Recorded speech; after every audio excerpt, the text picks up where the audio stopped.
कि ये इससे इससे कोई बेसिक स्थिति नहीं बदलेगी कि वो राज्यसभा में चले जाए। राज्यसभा में जो आ जाता है उसको 365 दिन दिल्ली में नहीं रहना होता है। जब राज्यसभा का सत्र चलेगा तभी वो दिल्ली में होंगे। राज्यसभा में आकर के भी वो एक पावर सेंटर बेंगलुरु में बने रहेंगे, इसमें कोई संदेह नहीं है। उनके बेटे यतीन्द्र और मल्लिकार्जुन खड़गे के बेटे प्रियांक का जो एक समीकरण है, जो हिंदा की बातें हैं, वो एक पावर सेंटर रहेगा और राज्यसभा में आ जाएगा तभी वो पावर सेंटर। डेप्यूटी सीएम की बात चल भी रही है, दोनों रहेंगे और एक पावर सेंटर रहेगा। प्रदेश अध्यक्ष अपने मर्जी का बनाएंगे सिद्धारमैया, तो एक पावर सेंटर रहेगा।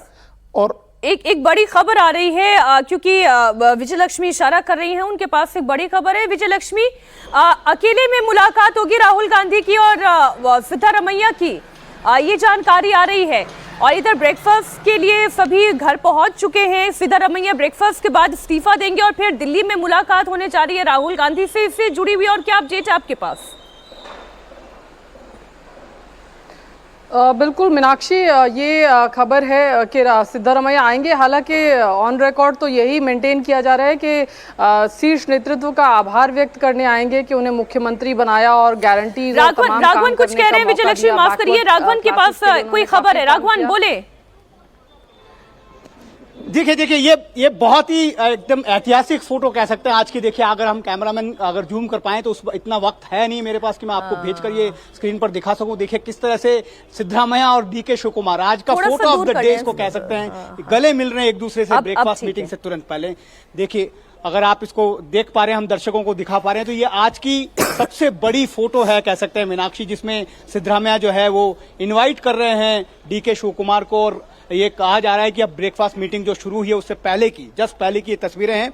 हम इन तस्वीरों को आपको जो है भेजकर भी बड़े पर्दे पर दिखाएंगे कुछ देर में, लेकिन उतना वक्त नहीं है क्योंकि ये बहुत ही ज्यादा इंपॉर्टेंट फोटो इसको कह सकते हैं। ये सारी तमाम फोटो जो है अभी सीएमओ ऑफिस से हमें भेजी गई हैं। आप देखिए किस तरह से डीके शिव कुमार, एक और दूसरी फोटो अगर आप देख पा रहे हो तो ये इस फोटो में डीके शिव कुमार जो है वो पैरों पर आशीर्वाद लेते हुए नजर आ रहे हैं सिद्धारमैया को। तो ये तस्वीरें काफी कुछ कह रही है मीनाक्षी। ये तस्वीरें जो है वो काफी कुछ कह रही हैं कि किस तरह से एक स्मूथ ट्रांजिशन की जो बात जो है लगातार कही जा रही है कि ये देखिए ये डीके शिव कुमार भी इस बात को अच्छे से जानते हैं मीनाक्षी कि अगर वो सिद्धारमैया से किसी तरह की नाराजगी मोल लेकर गद्दी पर बैठते हैं तो उनके लिए अगले 2 साल जो है सरकार चलाना जो है बहुत मुश्किल होगा। इस वजह से ये जो आप तस्वीरें देख रहे हैं जिसमें वो गले मिल रहे हैं, उसके बाद पैर छूकर उनका आशीर्वाद लेते हुए नजर आ रहे हैं, तो ये आप देख सकते हैं कि इससे वो चाहते हैं कि जो भी पावर ट्रांसफर यहां पर हो वो बहुत ज्यादा स्मूथ तरीके से हो ताकि वो आगे आने वाले 2 साल शासन कर सकें और उसके बाद 2028 में पार्टी को तैयार कर सकें कि वो एक बार फिर रिपीट करे कांग्रेस में। एक ऐसा माहौल यहां पर लगातार कांग्रेस के नेता दावा करते हैं कि जो जिस तरह की गारंटी स्कीम्स उन्होंने दी है वो एक तरह से रामबाण का काम कर रही है कर्नाटक में कांग्रेस के लिए। और एक ये जो तस्वीर अभी आपने राघवन दिखाई है, ये तस्वीर बहुत इंपॉर्टेंट है। गले मिलना, डीके शिव कुमार का सिद्धारमैया के पांव छूना, ये इंडिकेट करता है कि हम आपके आभारी भी हैं कि आपने एक तो इतने अच्छे स्मूथ तरीके से कर्नाटक की गवर्नमेंट को चलाया और हम आपके साथ के भी की अपेक्षा करते हैं। सज्जन जी, बड़ा अच्छा ये एक मैसेज है, पांव छूना, आशीर्वाद लेना। मुझे ये बिल्कुल नीतीश कुमार और सम्राट चौधरी वाली तस्वीर याद आ रही है क्योंकि वहां पर भी कुछ ऐसी तस्वीर थी। लेकिन बिहार की बात को अलग करते हुए यहाँ पर बड़ा स्मूथ अब दिखाई देने लगा है।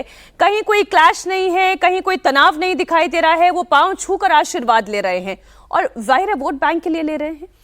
निश्चित तौर पे देखिए डीके शिव कुमार और सिद्धारमैया एक तो उम्र में बड़े हैं, सीनियर लीडर हैं, तो पांव छू रहे हैं, वो अपना एक व्यक्तिगत संस्कार को भी दिखाता है और इसका एक राजनीतिक मायना भी है। मायना क्या है? सिद्धारमैया एक मास लीडर है, डीके शिव कुमार जो है वो एक मैनेजमेंट लीडर है, वो पॉलिटिकल मैनेजमेंट अच्छे से करते हैं। चुनाव का खर्च उन्होंने वहन किया था, हर किसी को पता है ये बात। तो ये 2 पर्सनैलिटी, अब सिद्धारमैया को हटाने के बाद चूंकि 77-78 साल के होने वाले हैं वो, और आने वाले चुनाव में उम्र के लिहाज से और बाकी एक प्रॉमिस भी किया गया था, वो कलेगा वोट की भी बात है। ऐसे में कांग्रेस की चुनौती क्या है? देखिए 2023 में जब चुनाव हुआ, एंटी इनकम्बेंसी थी बीजेपी सरकार के खिलाफ, 40% कट वाली नैरेटिव बिल्कुल हिट हो गई थी।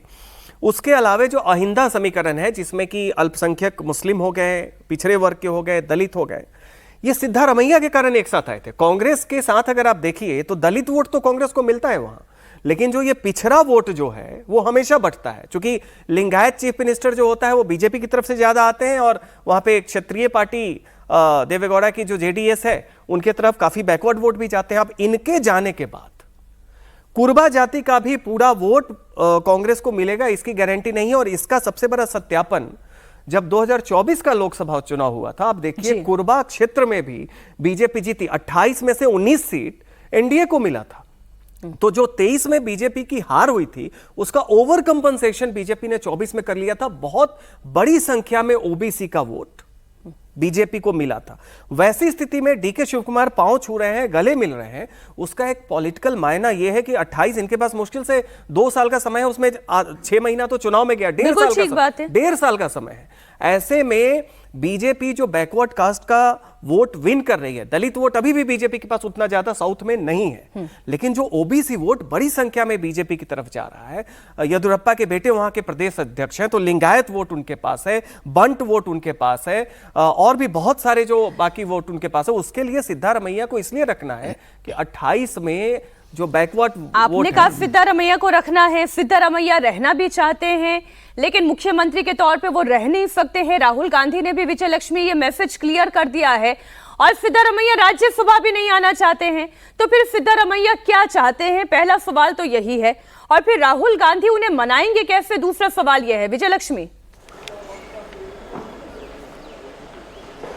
देखिए मीनाक्षी, राहुल गांधी और सिद्धारमैया की जो पर्सनल रैपो है वो बहुत अच्छी है, और इसलिए अगर आप देखेंगी जब से 2.5 साल बाद वाली बात शुरू हुई, सिद्धारमैया हमेशा मेंटेन कर रहे थे राहुल गांधी जिस दिन कह देंगे मैं इस्तीफा दे दूंगा। तो अब शीर्ष नेतृत्व को ये भरोसा है कि राहुल गांधी एक बार दोबारा से अगर कोई बात कहेंगे तो सिद्धारमैया ना नहीं कह पाएंगे। बहरहाल आज वो आएंगे, धन्यवाद, उनको आभार अपना उनको व्यक्त करना है, लेकिन अब बताया जा रहा है कि वो अपने कोटे के मंत्री बने और कैसे जो तमाम समीकरण हैं उनको वो अपने हिसाब से भी चीज़ें देख रहे हैं। तो ये तमाम चीज़ों की जानकारी वो आला कमान को देने आएंगे। आला कमान ने हालांकि उनके सामने ऑफर उसी दिन रख दिया था कि उनको क्या चाहिए अपने लिए, वो 1 हफ्ते के भीतर जो है वो सोच करके आला कमान को इससे अवगत करा दे, जो अभी तक सिद्धारमैया ने नहीं कराया है। आज शाम की जो मीटिंग है उसमें राज्यसभा तो वो लगातार मना कर रहे हैं। अब ऐसे में देखना होगा कि क्या सिद्धारमैया अपने लिए कोई ऑफर लेकर आते हैं, या फिर वो सिर्फ ये कहते हैं कि मैं एक साधारण एमएलए बनकर के जो है वो सरकार में काम करूंगा, और उनके बेटे को जो है ओबीसी कोटे से डिप्टी सीएम का पद जो है वो कांग्रेस पार्टी दे दे। अब ये देखना होगा क्योंकि सिद्धारमैया के मन में क्या है, वो अपने लिए क्या रोल देख रहे हैं, क्या वो सिर्फ महज एक एमएलए बनकर के सरकार में रहना चाहेंगे। ये तमाम चीजें जो हैं इसका जवाब भी सिर्फ सिद्धारमैया के पास है। उन्होंने अपने पत्ते अभी तक खोले नहीं है कि वो क्या सोच रहे हैं। अभी इस ब्रेकफास्ट मीटिंग के बाद क्या वो कहते हैं अपने करीबी लोगों से, क्या किसी तरह का एक्सप्रेशन वहां पर आता है, ये देखना होगा।